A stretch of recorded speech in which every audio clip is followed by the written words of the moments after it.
So this video, I'm just going to run through the techniques for each of the 5 different stretches. So you start with your hand at your solar plexus, thumb pointing forward in front of you. Grab the meat of your thumb with your fingers.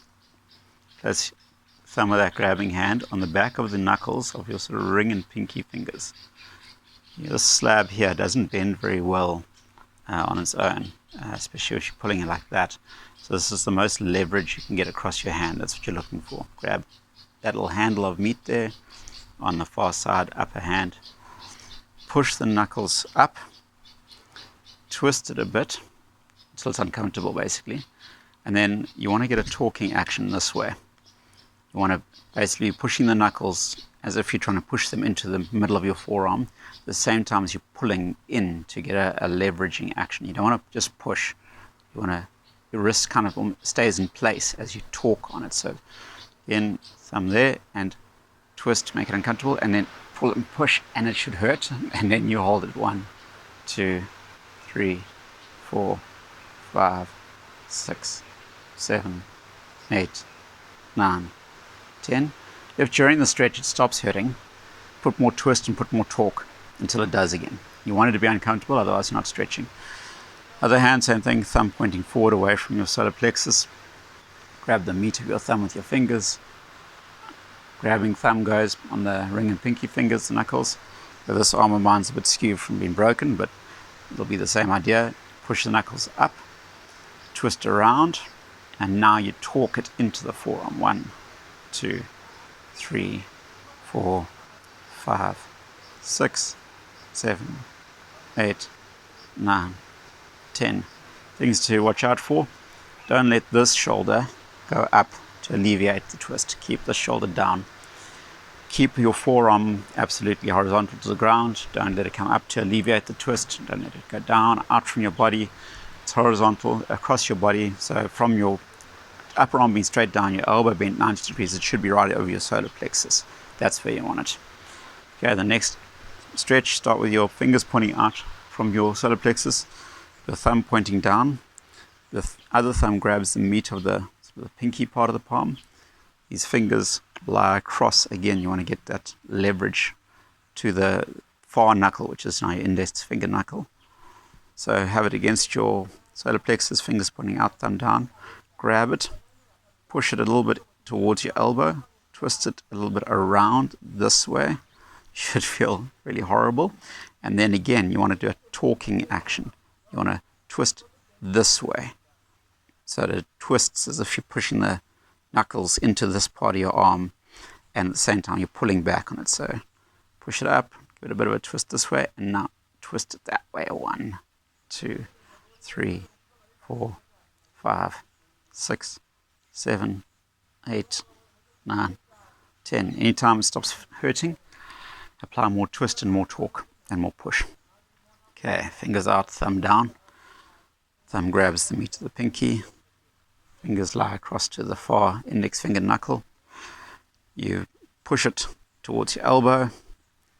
When it's uncomfortably there, twist it up a bit and then torque it in. So thumb's pulling back as your fingers are pushing knuckles forward. Thumb's pulling this way, knuckles are pushing this way.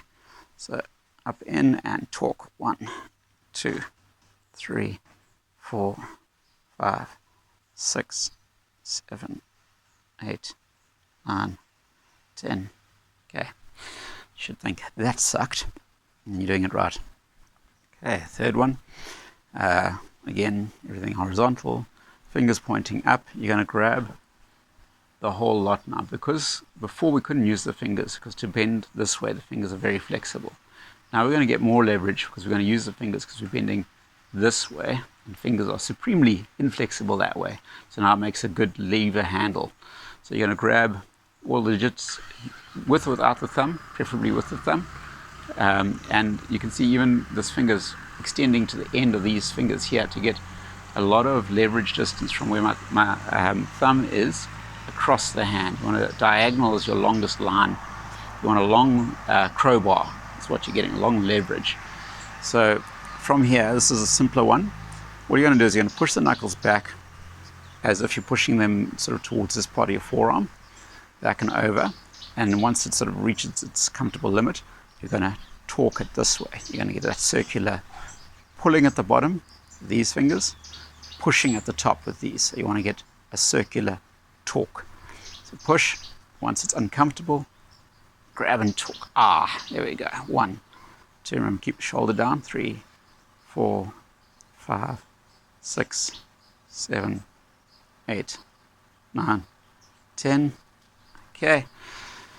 Fingers up, arm horizontal, grabbing sort of all the digits, also getting sort of vertical distance, diagonal distance on it, pushing now until it's uncomfortable, or just sort of at the limit of what feels comfortable. Get a good grip of lower grip, pinky and thumb, and then up pushing with your other fingers and torque it. 1, 2, 3, shoulder down the whole time. 4, 5, 6, 7, 8, 9, 10. Okay, good news is you're nearly there. Now we start, same thing, arm across your body, fingers pointing straight down this time. Again, we're going to grab across the thumb and the pinky meet, and we're going to push.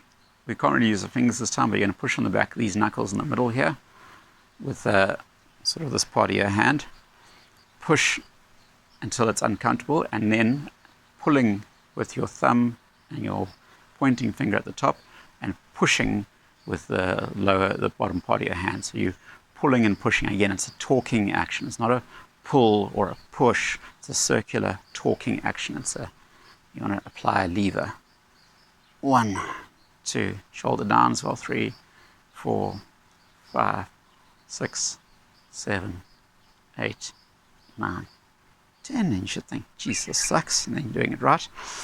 Okay, shoulder down, arm horizontal, fingers pointing down, grab again. You want your thumb and your pointing finger to be sort of at the, the top, nearer the wrist. You want this part of the hand, the meat of the pinky, across the knuckles here. So you're going to push while this pulls. So again, first push until it's uncomfortable, then settle in and torque it. 1, 2, 3, 4, 5, 6, 7, 8, 9, 10. Okay, last stretch, and this is actually more of an elbow stretch than anything else, but it uses the wrist to stretch the elbow. So it's going to make a bit more angle. You're going to grab your hand, so take your hand, point it in front of you, rotate it outwards to the outside of your hip until it's pointing backwards again. Grab, thumb, fingers, nut across sort of the top of your palm. Place the grabbing thumb on the back of the hand. Again, you want leverage. The bottom of the pinky is going to be up on these fingers. They don't bend well this way, so now you get a lot of leverage. Drop the shoulder and you're wanting to basically hyperextend the elbow by pulling up on the fingers, and then when it's uncomfortable, also torque. 1, 2, 3, 4. Keep the shoulder down. 5, 6, 7, 8, 9, 10. Okay. Other hand, same thing. Horizontal, rotate it outwards around from here till it points backwards. Drop that shoulder. Grab the hand, thumb up against the wrist, and the rest of the hand grabbing your digits, which are now going to become great. Leverage bars, drop the shoulder, pull up. Once it's sort of uncomfortable, torque it. Push down with this thumb as you pull up with the fingers. 1, 2, 3, 4, 5, 6, 7, 8, 9, 10. Okay. And now your wrist has been put through quite the ringer, so we just roll. So basically you want to just loosen everything and let it just relieve all that strain and tension you just put on it. So you're just going to do this. 1, 2, 3, 4, 5, 6, 7, 8, 9, 10. Other way. 1, 2, 3, 4, 5, 6, 7, 8, 9, 10. Okay, shake it out and congrats.